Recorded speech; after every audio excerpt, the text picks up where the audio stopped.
Hay un libro hermoso que se llama ¿Por qué a la gente buena le pasan cosas malas? Y este libro quiero que hoy lo traigamos a colación porque ocurre muchísimo que hay veces en esta incapacidad de nosotros como seres humanos de entender procesos, decimos, ¿por qué a mí? Y no pensamos en muchos casos, ¿para qué a ¿Para mí? qué? ¿Cómo lograr entender que a la gente buena también le pasan cosas malas? Muchas personas confunden la felicidad con la alegría, pero no es lo mismo. La alegría son risas, son momentos, son incluso personas. La felicidad, en cambio, es un estado del alma que se asemeja más a la tranquilidad y a la paz, y que se encuentra en lo sencillo.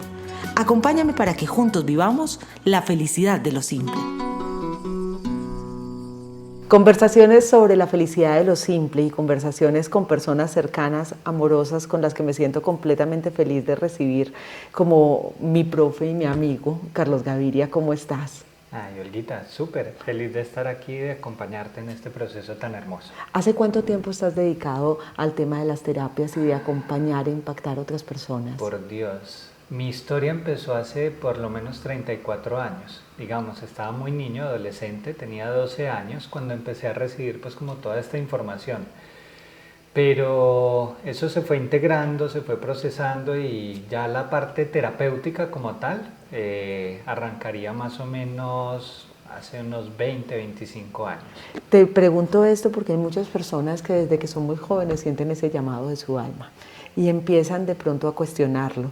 Muchas personas que dicen, ¿qué es lo que me está pasando? ¿Yo por qué estoy sintiendo esto? O por tener información desde edades tan tempranas creen que tienen que estar conectados todo el tiempo, durante todas las situaciones de la vida. Y me imagino que desde que tenías 12 años hasta hoy han pasado muchas situaciones que te han confrontado frente a la información que tienes. Y sabes que estás tocando un tema muy importante ahí, porque, a ver, por un lado es el tema de el llamado que empezamos a escuchar desde pequeños. Y creo que ahora, más que en nuestra época, los chicos están recibiendo una información maravillosa, una información mágica. Y empezar a ser conscientes de ese llamado y permitirse escucharlo y seguirlo es un reto y es de valientes. Eh, y la otra parte que estás mencionando, claro, es que creo que la vida ha sido muy constante conmigo, o por lo menos me ha mostrado con mucha claridad el hecho de que la elección que hiciste de venir a servir y de venir a acompañar el proceso de otras personas implica que el primer proceso, el primer trabajo que tienes que hacer es sobre ti mismo. De hecho, cuando elegí mi carrera, yo recuerdo que por ¿Cuál de allá... todas? Primero estudiaste ingeniería, de ahí psicología, y luego ya te dedicaste a la hipnosis y al coach. Sí, digamos que la psicología. Cuando entré a estudiar psicología, había una propaganda de una publicidad en su momento que era Salvemos el mundo con Colgate. Y créeme que ese era mi pensamiento, era salvar al mundo con Colgate. Pero cuando fueron pasando los semestres, cuando llegué al tercer y cuarto semestre, hubo una confrontación muy fuerte en mi carrera, porque mi carrera me empezó a mostrar que la primera persona en la que yo tenía que trabajar era sobre mí mismo, que tenía que empezar a mirarme, que tenía que procesar todos esos elementos que potencialmente estaban abiertos y que en la medida que los fuera cerrando, pues entonces iba a poder compartir esa información con los demás. Ha sido retador porque de alguna forma quizás el sistema de pensamiento que tenemos es si tú actúas bien, si tú eres una persona buena, si tú haces cosas buenas, pues entonces la vida lo que te va a entregar es cosas buenas también. Y evidentemente es así. Pero los procesos de aprendizaje que van apareciendo para nosotros no son un castigo, no son una fuerza negativa de acuerdo al comportamiento que estás teniendo, sino una forma específica en la cual se fortalece tu alma, se fortalece tu perfil, si lo pudiéramos ver desde la perspectiva del acompañamiento que hacemos, para poder ser ese maestro sabio que puede acompañar a los otros en su proceso también. Hay un libro hermoso que se llama ¿Por qué a la gente buena le pasan cosas malas? Y este libro quiero que hoy lo traigamos a colación porque ocurre muchísimo que hay veces en esta incapacidad de nosotros como seres humanos de entender procesos, decimos, ¿por qué a mí? Y no pensamos en muchos casos, ¿para qué a ¿Para mí? qué? ¿Cómo lograr entender que a la gente buena también le pasan cosas malas? Olguita, es tan lindo porque esta conversación suelo tenerla yo con las personas y el ¿por qué? Hazte cuenta que estamos en un vehículo, ¿ok? Y vamos acá sentaditos y vamos manejando. ¿Por qué? Entonces estamos mirando el retrovisor. Y el retrovisor nos permite ver hacia atrás, pero nos permite ver una fracción muy chiquita de un camino recorrido. El para qué es el parabrisas. Y el parabrisas te muestra un mundo de posibilidades, todo lo que puede ocurrir de aquí en adelante. Y te podrá traer una gran cantidad de experiencias y una gran cantidad de elementos, incluso bendiciones muy, muy grandes. Entender que las experiencias no se viven en un porqué, sino que se viven en un para qué, en una oportunidad de aprendizaje linda, en lo que tú vas a integrar y en lo que vas a poder utilizar para ti y en el servicio de los demás.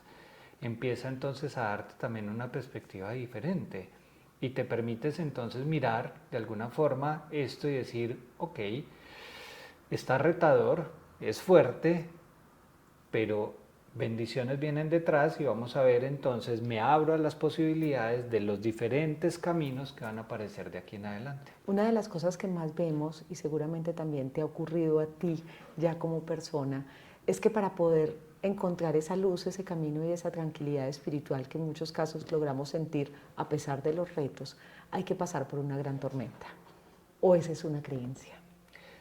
Yo creo, por lo menos en lo que ha sido mi experiencia personal, no estamos hablando de creencias, estamos hablando de que esa es una certeza. De hecho, cuando yo me paro frente al público, cuando me paro frente a un grupo en un proceso de formación, etcétera, recuerdo cuando yo lo hacía y estaba sentado y yo veía con admiración las personas que estaban ahí y decía, wow, estas personas son geniales, son súper sabios, son perfectos, tienen la vida resuelta, pero cuando los iba conociendo me iba dando cuenta que no. Y entonces empecé a entender que eso que nos está sucediendo a todos nosotros, y de hecho yo lo hago normalmente en esos espacios, yo le digo a las personas, aquí me corresponde hacer un proceso de desnudarme frente a ustedes. Desnudarme no significa quitarme la ropa, desnudarme significa soltar mis nudos y mostrarles la realidad de lo que es mi experiencia. Soy un ser humano al igual que ustedes, que está viviendo y que ha vivido procesos supremamente retadores en la vida. Lo que me ha ayudado a trascender esas experiencias ha sido la información y el permitirme estar consciente de esto que estamos hablando. Este plano es una universidad, vinimos a aprender y pues si vamos a aprender, evidentemente los aprendizajes generan retos. Hay algunos aprendizajes que van a ser divertidos, súper chéveres, ricos y nos los vamos a gozar. Pero hay aprendizajes que van a tallar y van a generar cierto nivel de resistencia. Está en nosotros cambiar el observador, mirar las cosas desde una perspectiva diferente para poder entender que a través de estas experiencias retadoras, pues evidentemente te estás volviendo cada vez más fuerte y estás integrando más información, como lo decíamos ahorita, más sabiduría y tendrás más herramientas para vivir la vida. Este observador en muchos de los casos nos juega unas pasadas tremendas y unas pasadas tremendas desde el ego donde nos llevan, hay veces a situarnos en posiciones que no son tan agradables, porque como supuestamente uno tiene la información y supuestamente uno debería manejar este tipo de cosas, nos olvidamos que no somos superpoderosos y que somos simplemente humanos. Y ahí hay una experiencia tan linda, porque entonces reconocer nuestra humanidad y tener esa capacidad de generar esa conversación dual es muy, muy importante. Tú lo acabas de nombrar, tenemos una esencia egoica, digámoslo así, o sea, somos seres espirituales, desde mi perspectiva, somos seres espirituales viviendo una experiencia humana. Quiere decir que una gran energía está utilizando este cuerpo como un vehículo, pero no puedo desconocer que este vehículo tiene un software, tiene una programación, que es lo que nosotros llamamos personalidad. Y esa programación egoica tiene una función. De hecho, garantizar la supervivencia física es uno de ellos, garantizar la supervivencia psicológica es otra. Y además, este cuerpo siempre va a estar buscando la experiencia de placer y hacerle el quite a la experiencia del displacer. ¿Ok? Entonces, este es una parte nuestra, pero está la esencia. Y la esencia entonces tiene toda la información, sabe que esto es transitorio, que estamos en una experiencia de aprendizaje, que todo es amor, que todo es perfecto, que no existe esa dualidad del bien y del mal, que todo es simplemente luz, aún en los espacios de oscuridad, la luz es perfecta en esos lugares, lo que tenemos que hacer es permitirnos verla. Entonces acá aparecen estos dos personajes. Qué lindo cuando nosotros somos capaces de desarrollar la capacidad de, perdón por la redundancia, de hacer esta conversación entre estos dos personajes. Y entonces yo veo el ego que se resiste, que siente miedo, que quiere hacer cosas, y está el otro. Ajá. La otra parte mía que entra entonces y me hace una conversación y me dice, oye, ven, espérate, tranquilo, que es que todo lo que está sucediendo aquí es perfecto. Observémoslo desde esa perspectiva. Esa conversación es mágica y es supremamente poderosa. Y este software, acuérdate que si lo vemos desde la perspectiva de los sistemas, el software está al servicio mío, Sí. como el usuario, como el que está utilizando la herramienta. Él no es el que domina. Yo lo estoy usando para poder conseguir un objetivo, un propósito, pero podemos alinearnos y hacer un trabajo en equipo. Ese es el propósito que debemos perseguir. A mí me encanta el tema del observador y yo lo llevo muchísimo, pues obvio, por mi profesión, como al tema del teatro, de un estudio, como si estuviéramos haciendo un montaje de nuestra propia vida. Ajá. Y de qué forma nosotros podemos salir de ese observador, protagonista de telenovela, de esa víctima a la que todo le pasa y que cuando vienen los retos los toma como una venganza del destino, como me están haciendo mal de ojo, como un montón de cosas que realmente son más telenovelescas que aprendizajes reales desde la esencia y el alma, o lo puedo hacer desde el otro punto, que es aquel que señala, que critica, que muestra como victimario dentro del punto de vista de la telenovela, como el otro es culpable y todas las situaciones y el mundo es culpable de lo que a mí me está pasando. Pero hay uno que a veces no vemos en el panorama, que es el responsable, que es ese que reúne la esencia con el ego, que es ese que me ayuda a tomar esas decisiones. ¿Cómo entrar a ese papel? ¿Cómo volverme responsable? Lo primero es hacer una observación consciente y reconocer lo que tú estás diciendo. Evidentemente estamos en una obra de teatro, estamos en un espacio, en un camerino, en un lugar donde estamos haciendo, un espacio de grabación, claro, un estudio de grabación, donde nos entregan un rol y donde sí o sí, para que esto funcione, pues hay que contarle una historia a alguien. Y esa historia entonces trae protagonistas, antagonistas, trae entonces actores de reparto y van a entrar situaciones que sabemos que tiene que haber un nudo, un desenlace, etcétera, para que esto pueda funcionar. Reconocer que esto es una obra de teatro es fundamental y saber entonces que tú estás dentro de esa representación jugando un papel y un rol específico. Si te permites generar el nivel de conciencia para reconocer que estás en este juego y empiezas a jugar el juego, si tú sabes las reglas del juego, pues vas a poder jugar muy bien el juego. Ese es el elemento número uno.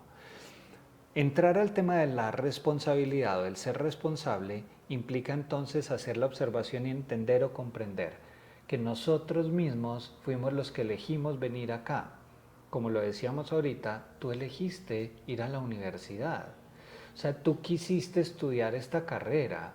Entonces, si tú eliges la universidad, eliges la carrera, sabes que van a haber unas asignaturas que sí o sí vas a tener que ver y que sí o sí vas a tener que aprobar si quieres tener al final un título.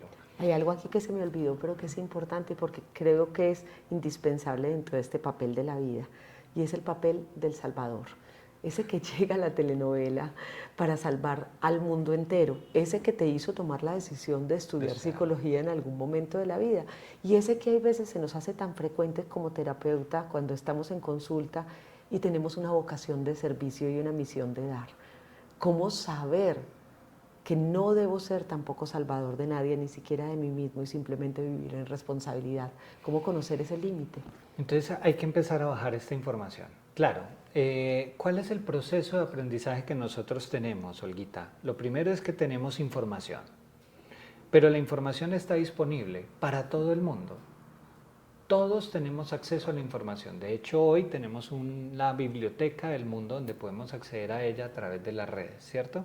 Y los buscadores nos permiten llegar a cualquier lugar. Cuando tú accedes a una información, cuando tú la tomas, la bajas, la empiezas a consumir, se convierte en conocimiento, ¿ok? Y el conocimiento te da comprensión. Coges algo que está afuera, lo decodificas, lo traes acá, lo codificas en tus términos y lo empiezas a comprender, y ahí hay entonces una conciencia intelectual. Pero después de esto hay que llevarlo a la sabiduría, y la sabiduría entonces implica el llevar esto a la práctica. En este plano, Olguita, en este plano material, la única forma que nosotros tenemos para aprender es a través de la experimentación. No hay otra forma. Y siempre lo digo en consulta. Tú aprendes a sumar sumando, a nadar nadando, a bailar bailando, a cocinar cocinando, ¿ok? Y en el plano espiritual, ¿cómo aprendes a perdonar? Perdonando. Entonces, si yo elijo venir a un proceso de aprendizaje, podré decir que, mi profesor de matemáticas es malo, porque ese man nos puso un taller para resolver para la próxima semana. No, tú elegiste aprender matemáticas, y al elegir aprender matemáticas, entonces eso implica que el profesor es un facilitador de tu proceso de aprendizaje cuando te entrega entonces un instructivo, un taller para que tú lo resuelvas. Pero existe el libre albedrío. Tú eliges si lo haces o no lo haces, o eliges si quieres ver esa situación desde la perspectiva de la rabia, del resentimiento, del odio hacia el profesor, pero independientemente de la posición en la que tú te pares, sí o sí tienes que hacer el proceso para integrar el aprendizaje. Tú verás si te demoras más, si te demoras menos, si lo haces con cortisol, si lo haces con oxitocina, dopamina, endorfinas, etcétera, disfrutándolo, desde qué perspectiva repitiendo estás. La materia. Tú ves exactamente, si te vas a demorar más, y entonces haces el proceso y repites, y la vida es hermosa y es supremamente generosa con nosotros, y nos va a dar la oportunidad de repetir y repetir y repetir las experiencias las veces que sean necesarias hasta que lo integremos. Entonces, ahí aparece el proceso de aprendizaje. Yo lo hago, y cuando lo hago lo puedo integrar, ya no solamente a nivel intelectual, sino que implica entonces traerlo a nuestro corazón.